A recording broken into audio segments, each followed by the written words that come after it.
This is no one from nowhere, and you are, and I am a spirit of God. Today I want to talk to you about Gospel of Thomas, Ninhursag, Ishtar, Jesus. First, a couple jokes. Why was the broom late? Because it overswept. And what do you call a crushed angle? A rectangle. Gospel of Thomas, sayings. We're going to go over 4 that I feel that are important to know. First one is saying number 101. Jesus said, "Whoever does not hate his father and his mother as I do cannot become a disciple to me. And whoever does not love his father and his mother as I do cannot become a disciple to me. For my mother, my true mother, gave me life."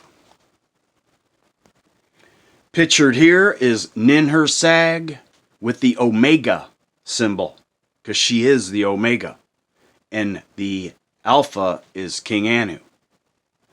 In any myth, whether it is in the Epic of Gilgamesh, the Atrahasis, or otherwise known as the Noah epic, the Unama Elish, or the stories of the Dilmun civilization on Felke Island, it is the Lady of Dilmun, Ninhursag, whom, by the way, is an extraterrestrial goddess that gave birth to mankind, including Jesus.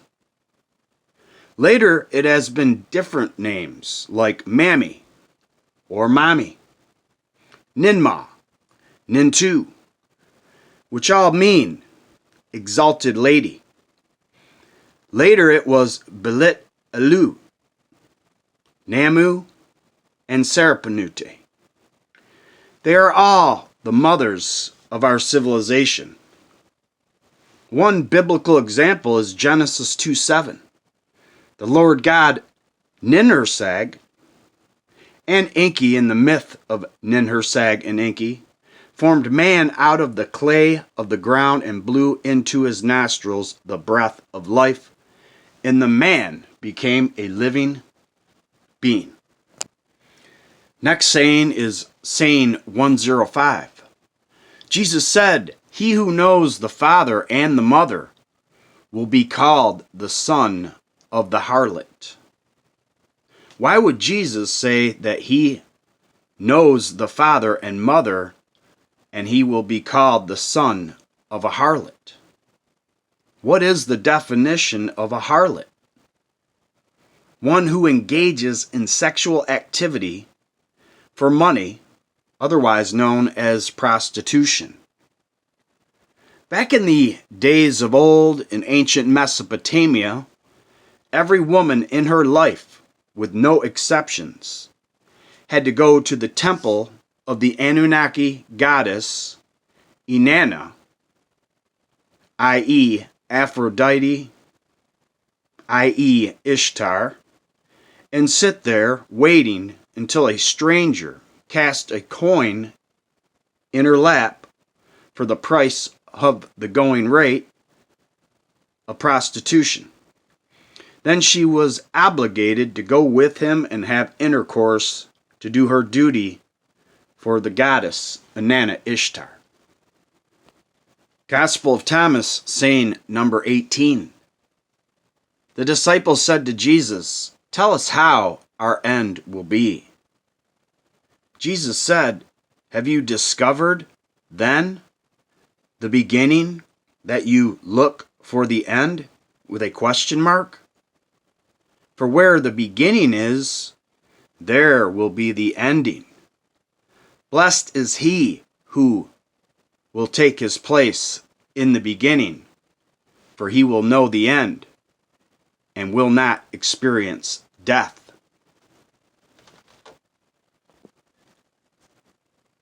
When will the Anunnaki come back to Earth?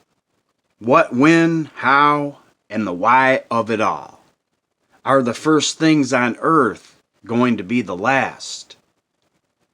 Is this a matter of secret, covert, or overt? Is this the mark of an immature society? The secrets of the gods were way before the writers of the biblical tales took the writings from the Assyrian king Ashur-banipal's library in 683 BC and formed the Old Testament in roughly 700 BC and later in 325 AD, the New Testament. We have prior writings and myths, such as the original book on earth called the Epic of Gilgamesh, the myth and tale of Adapa, the Unama Elish, the Babylonian 7 tablets of creation, the myth of Enki and Ninhursag, the Atrahasis texts, the Eros epic, the Book of the Secrets of Thoth, the Tower of Isagal, and also the Sumerian King's List, as well as the Eridu Genesis. It is not a matter of if we are about to be invaded by space aliens. It is that we already have, are, and will be infiltrated, because the first things will be the last. And the mark of an immature society does things overtly and not covertly. And also, your spirit is eternal, and energy cannot be destroyed. Gospel of Thomas, saying number 17. Jesus said, I shall give you what no eye has seen, and what no ear has heard, and what no hand has touched, and what has never occurred to the human mind. Never occurred in the human mind? This is anatomy and physiology of the Anunnaki, Christ oil within, because you are the Christ within. What if I told you that Christ's crucifixion happens in your own mind? The central canal containing your CSF fluid, the IM fluid, are all the Eden rivers that are built in your head and flowing around your tree of life, called your arbor vitae. And this is your living waters. And this is exactly how you see God Enlil, face to face. Revelation 21, 6 through 8. These words are already fulfilled. I am the Alpha to the Omega, the beginning and the end. To anyone who thirsts, I will give to drink without cost from the spring of life-giving waters. He who wins victory shall inherit these gifts. I will be his God, Anu, and he shall be my son. As for the cowards and traitors to the faith, and depraved and murderers, the fornicators and sorcerers, the idol worshippers, and deceivers of every sort, their lot is their fiery pool of burning sulfur, or the second death. The vagus nerve crucifies your Christ oil within Bethlehem and represents the manger, coming from your throat chakra, and crucifies the CSF oil to later bridge into your pons and eventually coat your pineal gland.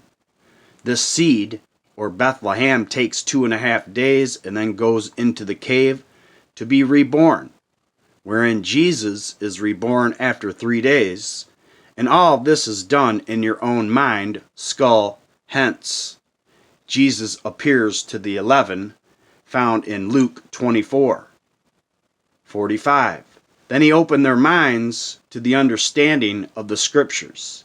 He said to them, Thus it is written that the Messiah must suffer and rise from the dead on the third day. The vagus nerve is the most crucial part of the body, which controls the organs and promotes you to the next important sequence for receiving this gift from the Anunnaki gods. If you don't get it, it will be a lost vagus nerve. The vagus nerve concurrently works with your heart and the solar plexus. This is the term Bethlehem, which is the seed word of God Enlil.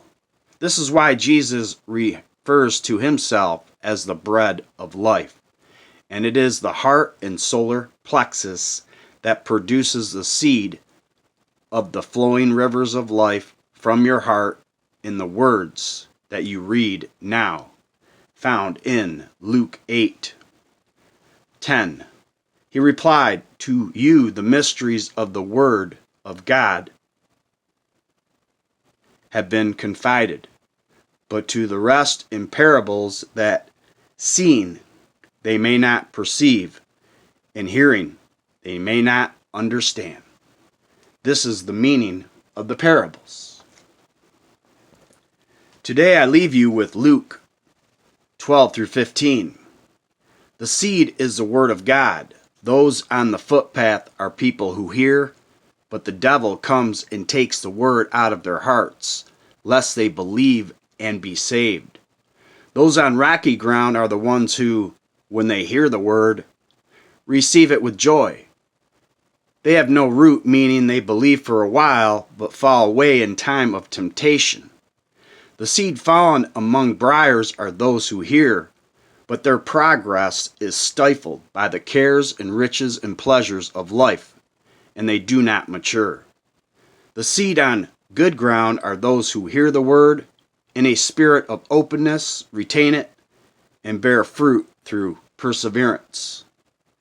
Always remember that you are, and I am, a spirit of God. Peace and love to you.